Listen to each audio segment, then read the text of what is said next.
नमस्कार, स्वागत है आपका एएस न्यूज उत्तर प्रदेश पर। आइए नजर डालते हैं फटाफट उत्तर प्रदेश की 25 बड़ी मुख्य खबरों पर। लेकिन उससे पहले अगर आप चैनल पर नए हैं तो वीडियो को लाइक और चैनल को सब्सक्राइब जरूर करें ताकि उत्तर प्रदेश की हर एक बड़ी खबर आप जल्द से जल्द पहुंचे। औरैया में दहेज हत्या का मामला, पति ससुर देवर को उम्र कैद, कोर्ट का 8 साल बाद आया फैसला। औरैया में 8 साल पुराने दहेज हत्या मामले में अदालत ने बड़ा फैसला सुनाया है। अपर सत्र न्यायाधीश पारुल जैन ने विवाहिता की हत्या के दोषी पति, ससुर और देवर को आजीवन कारावास की सजा दी है। तीनों पर 25-25 हजार रुपए का अर्थदंड भी लगाया गया है। मामला वर्ष 2017 का है, जब शादी के 5 माह के भीतर दहेज की मांग पर नव विवाहिता की हत्या की गई।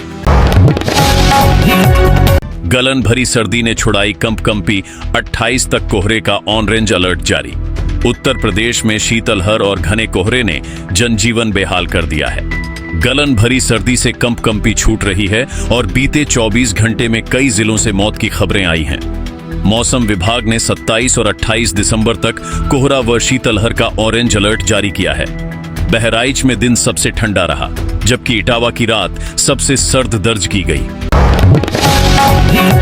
कानपुर में 1900 करोड़ से तैयार होंगे मेट्रो के 8 नए स्टेशन, नौबस्ता से बर्रा तक संचालन की तैयारी। कानपुर में मेट्रो विस्तार की तैयारी तेज हो गई है।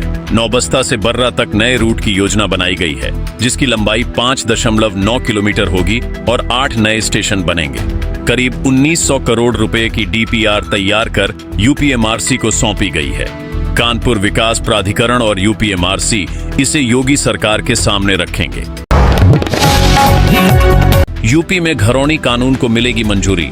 अब गांव में घर बनाने के लिए मिल सकेगा बैंक लोन, नामांतरण भी होगा आसान।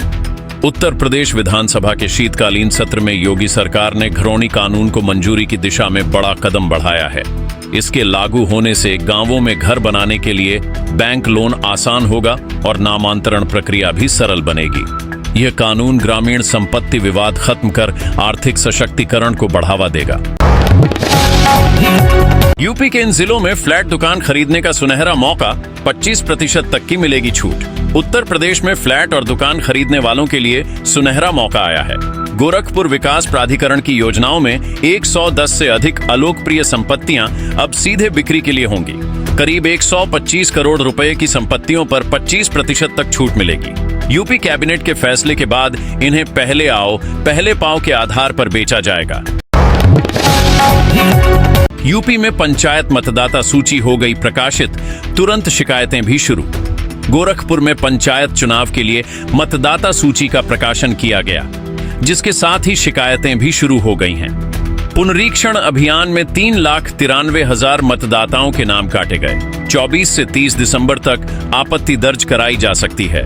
मतदाता सूची में नाम जुड़वाने, हटाने और संशोधन के लिए बीएलओ के पास आवेदन किया जा सकता है। माघ मेला में स्नान के दिन बंद रहेगा संगम स्टेशन, मेला के लिए शुरू होगी हिंडन की फ्लाइट।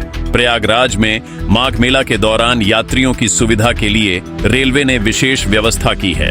प्रमुख स्नान पर्वों पर प्रयागराज संगम स्टेशन मुख्य स्नान तिथि से पहले और बाद में बंद रहेगा, जबकि ट्रेनों का संचालन प्रयागराज जंक्शन से किया जाएगा। भीड़ के अनुसार दिशावार और ऑन डिमांड स्पेशल ट्रेनें चलाई जाएंगी।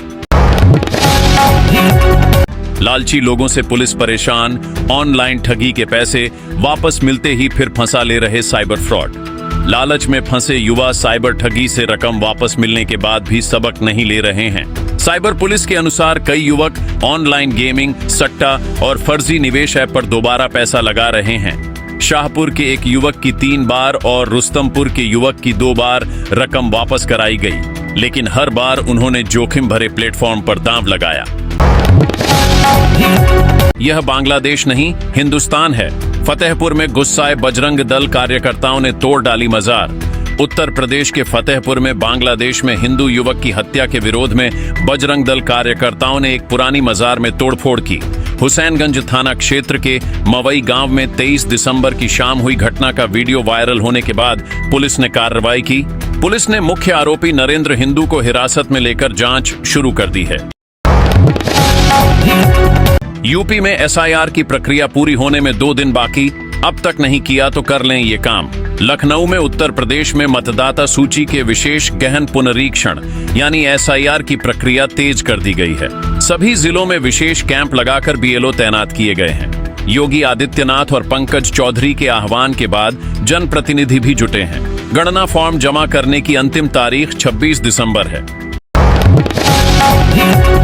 प्रदेश में बनेगा भारत का पहला quaternary health care ecosystem, medical service network होगा तैयार। लखनऊ में प्रदेश को भारत के पहले क्वार्टरनरी हेल्थ केयर इकोसिस्टम की दिशा में ले जाने वाले प्रोजेक्ट को मंजूरी दी गई है। Sanjay Gandhi post graduate institute of medical sciences की 103वीं शासी निकाय बैठक में यह फैसला हुआ। मुख्य सचिव SP गोयल की अध्यक्षता में नर्सिंग स्टाफ को अलाउंस, फायर सेफ्टी संवर्ग और AI आधारित मेडिकल सुविधाओं को भी स्वीकृति दी गई। विकास दुबे पर बनी वेब सीरीज UP 77 पर विवाद, रिलीज रोकने के लिए पत्नी ने डाली याचिका। कानपुर में कथित गैंगस्टर विकास दुबे के जीवन पर आधारित वेब सीरीज UP 77 को लेकर दिल्ली उच्च न्यायालय ने केंद्र सरकार और निर्माताओं से जवाब मांगा है। दुबे की पत्नी की याचिका पर सुनवाई करते हुए अदालत ने रिलीज पर रोक की मांग पर नोटिस जारी किया। अदालत ने कहा कि बुधवार को दोनों पक्षों को सुनकर निर्णय लिया जाएगा। नोएडा में न्यू ईयर सेलिब्रेशन पर सख्ती, घर पर पीने पिलाने को लाइसेंस जरूरी, ऐसे करें अप्लाई। नोएडा में नए साल के जश्न पर आबकारी विभाग सख्त रहेगा। बिना अनुमति घर में 6 लीटर से अधिक शराब रखने पर कार्रवाई होगी। इसके लिए 7 सदस्यों की टीम गठित की गई है। जिला आबकारी अधिकारी सुबोध कुमार ने बताया कि अधिक शराब पर लाइसेंस जरूरी होगा। नियमों के पालन के लिए दुकानों और बार की भी जांच की जाएगी।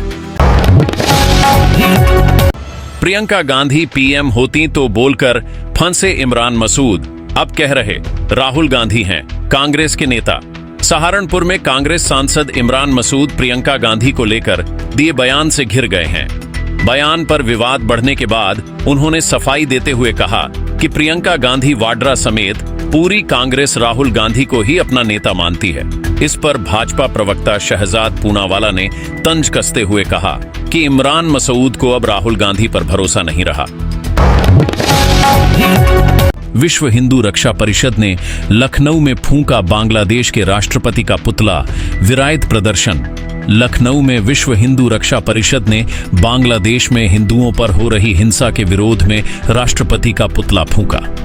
परिषद के अंतर्राष्ट्रीय अध्यक्ष गोपाल राय ने कहा कि हिंसक घटनाओं पर दुनिया की चुप्पी चिंताजनक है। उन्होंने भारत सरकार से बांग्लादेश में हिंदुओं की सुरक्षा के लिए ठोस कदम उठाने की मांग की।